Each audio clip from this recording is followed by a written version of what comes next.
जय हिंद मेरे बच्चों। आज की इस क्लास में हम बात करेंगे व्हीट स्टोन्स ब्रिज के एप्लीकेशन, जिसका नाम है मीटर ब्रिज। अब बात आती है कि एप्लीकेशन है व्हीट स्टोन्स ब्रिज का, मतलब प्रैक्टिकल एप्लीकेशन है व्हीट स्टोन्स ब्रिज का। व्हीट स्टोन ब्रिज के इस प्रैक्टिकल एप्लीकेशन को हम लैब में यूज करते हैं for determining N unknown resistance. Last class में हमने बात की थी व्हीट स्टोन्स ब्रिज की, और वहां हमने ऑब्टेन की थी condition of balance of the bridge. क्या था उसमें कि अगर की K1 को प्रेस करने के बाद K2 प्रेस की जाए और गैल्वेनोमीटर में कोई डिफ्लेक्शन ना हो तो ब्रिज कहलाएगा बैलेंस्ड। और उस बैलेंस्ड व्हीट स्टोन्स ब्रिज के लिए हमारे पास कंडीशन आई थी P upon Q is equal to R upon S। और लास्ट क्लास में मैंने आपको बताया था कि यहां R एक नॉन वेरिएबल रेजिस्टेंस होता है, S अननोन रेजिस्टेंस होता है। तो अगर मैं इससे अननोन रेजिस्टेंस S बोलूं तो वो हो जाएगा Q upon P into R। अब इस बात को हम यूज करेंगे मीटर ब्रिज में for determining N unknown resistance S। बात आएगी कैसे, तो उसको समझने के लिए सबसे पहले हमें समझना होगा कि मीटर ब्रिज में है क्या, यानी उसकी कंस्ट्रक्शन क्या है। अगर हम मीटर ब्रिज की कंस्ट्रक्शन की बात करें तो मीटर ब्रिज में 1 मीटर लेंथ के रेजिस्टेंस वायर को हम यूज करेंगे for the formation of wheat stones bridge. तो चूंकि 1 मीटर लेंथ का वायर यूज होगा इसके अंदर, तो इसलिए हम इसको बोल सकते हैं मीटर ब्रिज। और दूसरे ऐसे भी कह सकते हैं क्योंकि ये यूज होता है to measure an unknown resistance, और कोई भी मेजरिंग डिवाइस क्या कहलाती है, मीटर।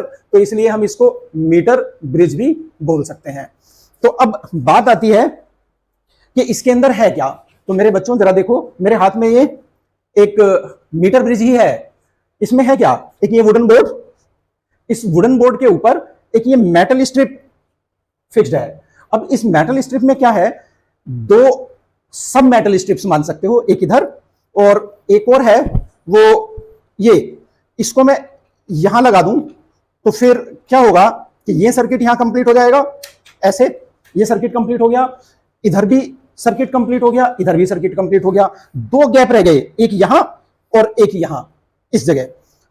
अगर मैं इन दोनों स्ट्रिप्स को वहां से खोल के यहां पुट कर दूं इन दोनों गैप्स के बीच में, तो फिर ये गैप्स जो यहां दिख रहे हैं ये दोनों गैप्स आ जाएंगे यहां। तो इसका मतलब इस पूरे पार्ट में ये देखो, ये 1 मीटर लंबा वायर है जो स्ट्रेच किया हुआ है किसके ऊपर, इस 1 मीटर स्केल के ऊपर। तो इसका मतलब 1 मीटर लेंथ का रेजिस्टेंस वायर इस स्केल के ऊपर लगा हुआ है। स्केल फिक्स्ड है इस वुडन बोर्ड के ऊपर, इसी तरह से ये मेटल स्ट्रिप भी फिक्स्ड है वुडन बोर्ड के ऊपर। अब ये जो एंड्स ऑफ द वायर हैं, ये दोनों एंड्स, ये पॉइंट ए और सी का काम करेंगे। तो अगर हम अपने व्हीट स्टोन्स ब्रिज में देखें तो एक एंड वायर का पॉइंट ए होगा, दूसरा एंड सी होगा। और ये जो मेटल स्ट्रिप यहां लगा रखी है, ये मेटल स्ट्रिप, इस मेटल स्ट्रिप का मिड पॉइंट यानी ये वाला पॉइंट, ये पॉइंट डी का काम करेगा, ये वाला। हमें पता है कि डी से एक गैल्वेनोमीटर और एक की कनेक्ट होगी जो पॉइंट बी पे जाके मिलेगी। तो अब देखेंगे उसके लिए हमारे पास क्या अरेंजमेंट होगा। पॉइंट बी को ढूंढने के लिए हमारे पास ये एक जोकी होगी। जोकी क्या है, एक चलता फिरता कॉन्टैक्ट है, एक स्लाइडिंग कॉन्टैक्ट। इसको वायर के ऊपर कहीं भी टच किया जा सकता है।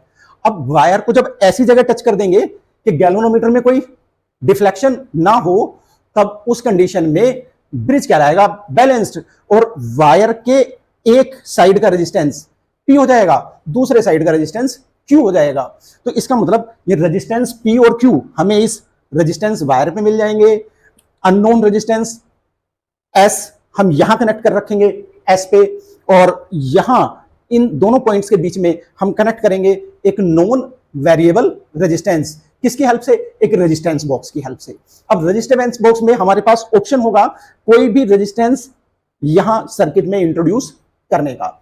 अब आगे हम कैसे प्रोसीड करेंगे जरा देखेंगे बोर्ड पे।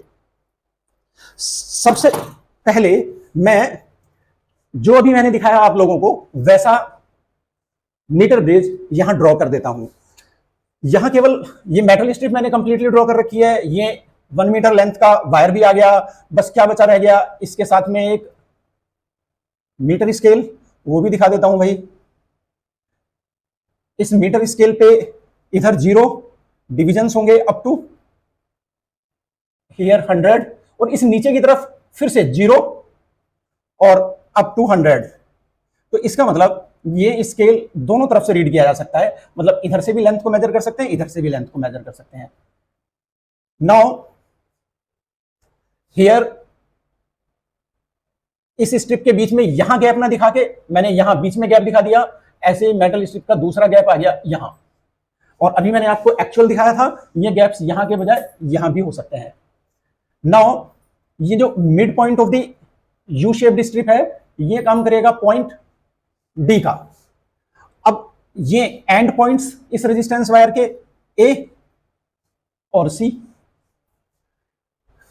यहां भी ये टर्मिनल्स होंगे,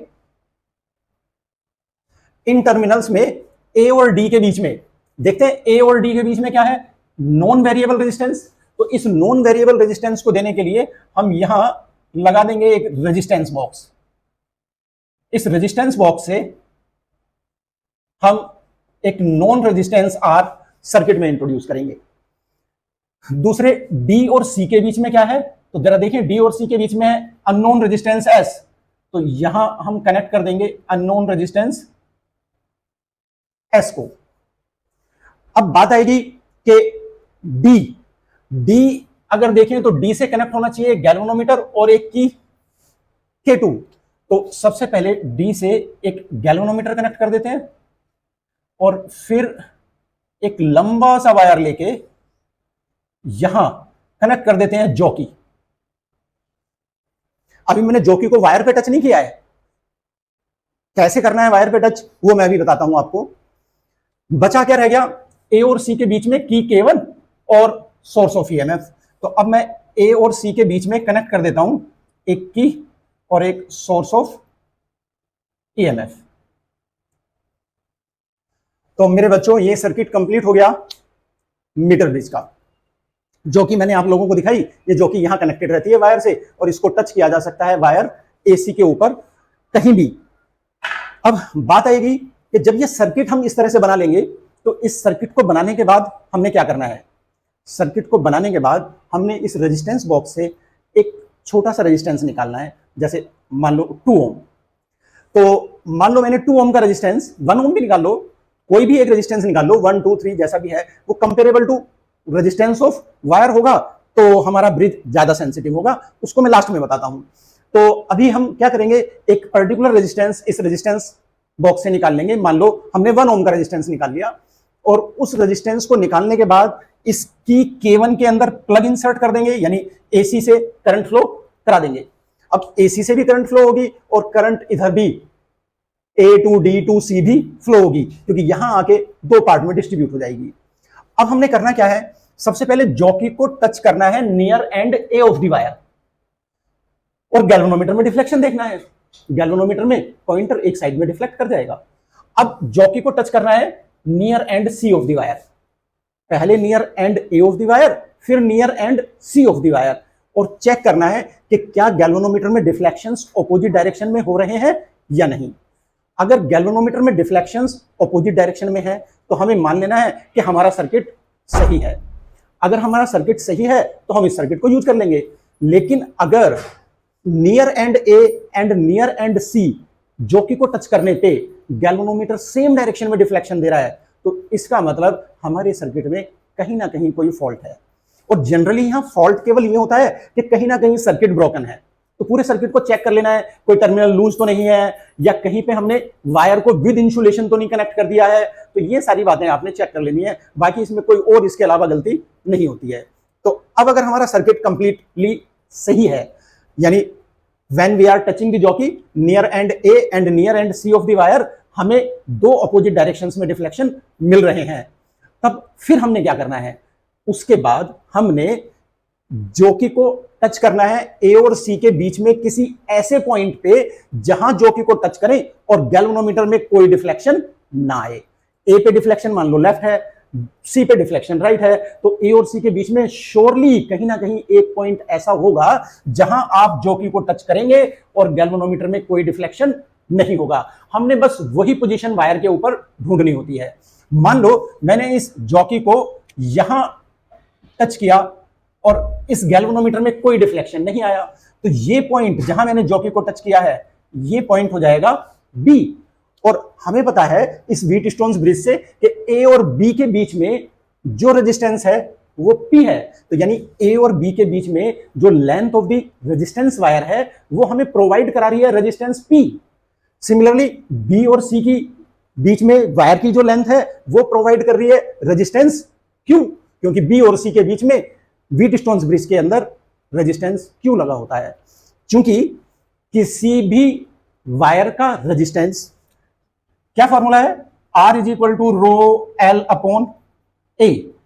यही फॉर्मूला हमने शायद रेजिस्टेंस ऑफ ए वायर का पढ़ा होता है। अगर ये रेजिस्टेंस ऑफ वायर का फॉर्मूला है, RES मैंने इसलिए लिख दिया कभी इस R से कंफ्यूज ना हो, तो अगर resistance rho L upon A होता है तो इससे हमें पता चलता है कि resistance directly proportional to L है अगर रो और ए दोनों सेम है। और अगर हमारे पास सेम ही वायर है और दोनों रेजिस्टेंस पी और क्यू हमें इसी वायर के ऊपर मिल रहे हैं, तो इसका मतलब पी और क्यू दोनों के लिए रो और ए तो सेम होंगे ही।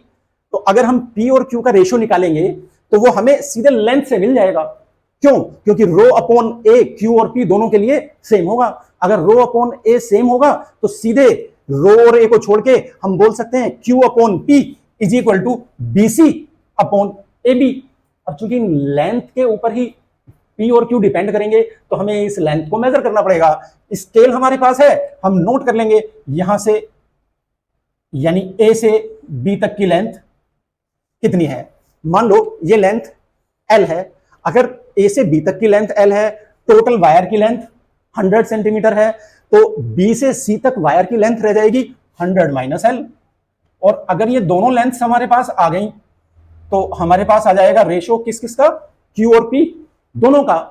अब क्यू और पी का रेशो क्या हो जाएगा, Q upon P is equal to 100 minus L, क्योंकि रो अपॉन ए कैंसिल हो गया भाई, तो rho upon A into 100 minus L होता क्यू।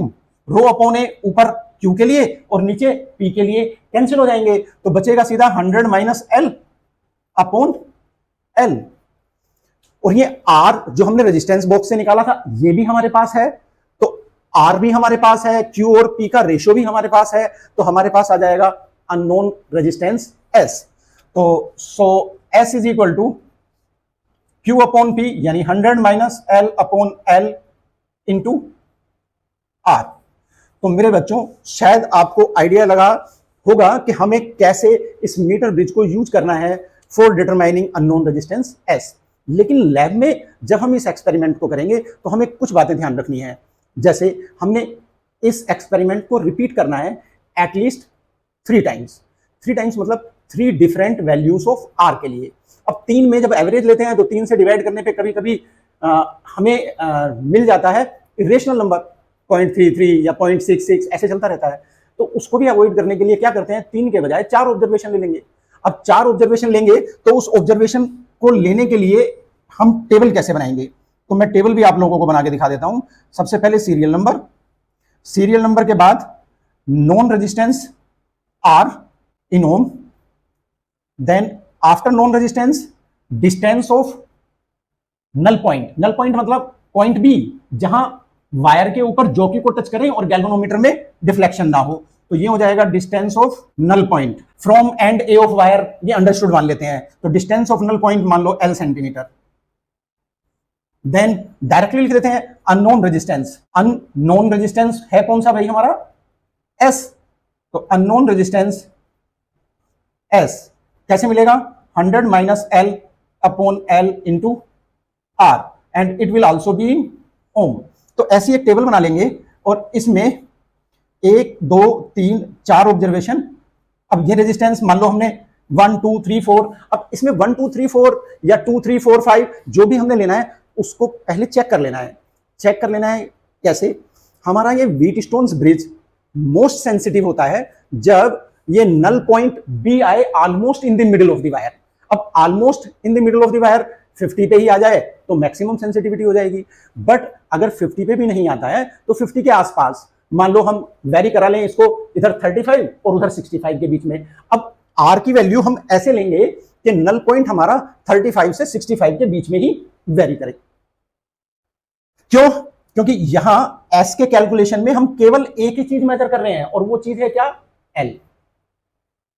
अगर केवल एल को हम मेजर कर रहे हैं तो एल को कहां से मेजर कर रहे हैं भाई, ऑर्डिनरी स्केल है, मीटर स्केल, मीटर स्केल पे। अब मीटर स्केल की लीस्ट काउंट क्या है, लीस्ट काउंट है मीटर स्केल की 0.1 सेंटीमीटर यानी 1 mm।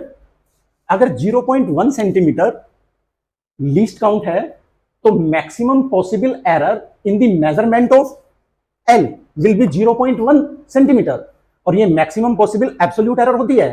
तो अगर हम रिलेटिव या परसेंटेज एरर की बात करें तो percentage error in the measurement of L will be delta L upon L, यानी absolute error in the measurement of L divided by value of L.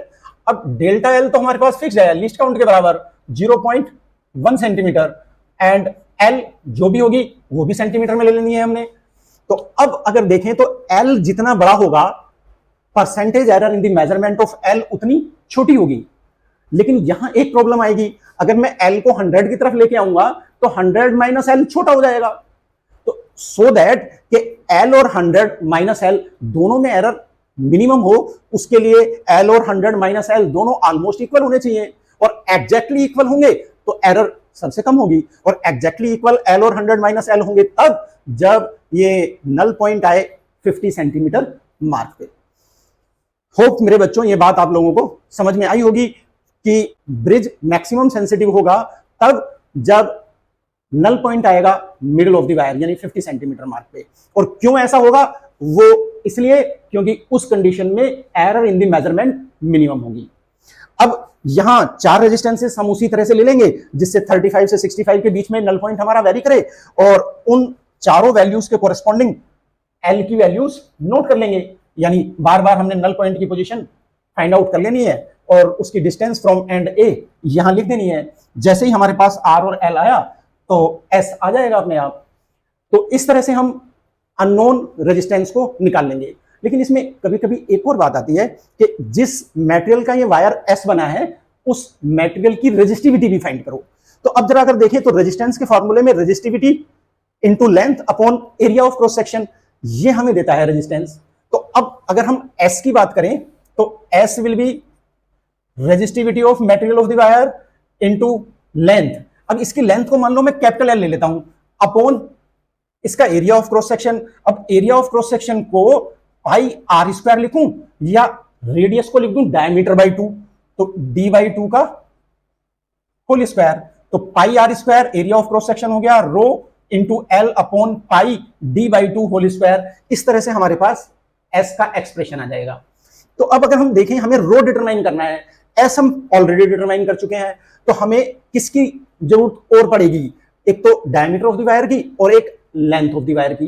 तो हम क्या करेंगे, इस वायर को जो हमें प्रोवाइड कर रहा है रेजिस्टेंस एस यहां से खोलेंगे और इसे खोल के स्केल के ऊपर रखेंगे, देख लेंगे इसकी लेंथ कितनी है। अब उस लेंथ में से 2 सेंटीमीटर कम कर लेना। वो 2 सेंटीमीटर क्यों कम किया, क्योंकि यहां जो बाइंडिंग टर्मिनल्स हैं इसमें लगाने में मान लेंगे हम 1-1 सेंटीमीटर दोनों तरफ कम हो गया। तो उस तरह से हमारे पास आ जाएगी लेंथ ऑफ द वायर। अब लेंथ ऑफ द वायर आने के बाद हम लेंगे स्क्रू गेज और स्क्रू गेज की हेल्प से वायर का डायमीटर मेजर कर लेंगे। तो वायर का डायमीटर मेजर कर लेंगे with the help of screw gauge, length of the wire measure कर लेंगे फ्रॉम द स्केल, और जैसे ही हमारे पास ये दोनों आएंगे तो हम ये फॉर्मूला अप्लाई करके निकाल लेंगे rho is equal to S into pi D square by 4। तो यानी pi D square into S upon 4, और ये एल भी भाई नीचे आ जाएगा एल। तो इस फॉर्मूले से हमें मिल जाएगी resistivity of material of the wire. कौन सा wire, which is providing resistance S. Hope मेरे बच्चों ये बात आप लोगों को समझ में आई होगी। ये है ऑल अबाउट मीटर बेस।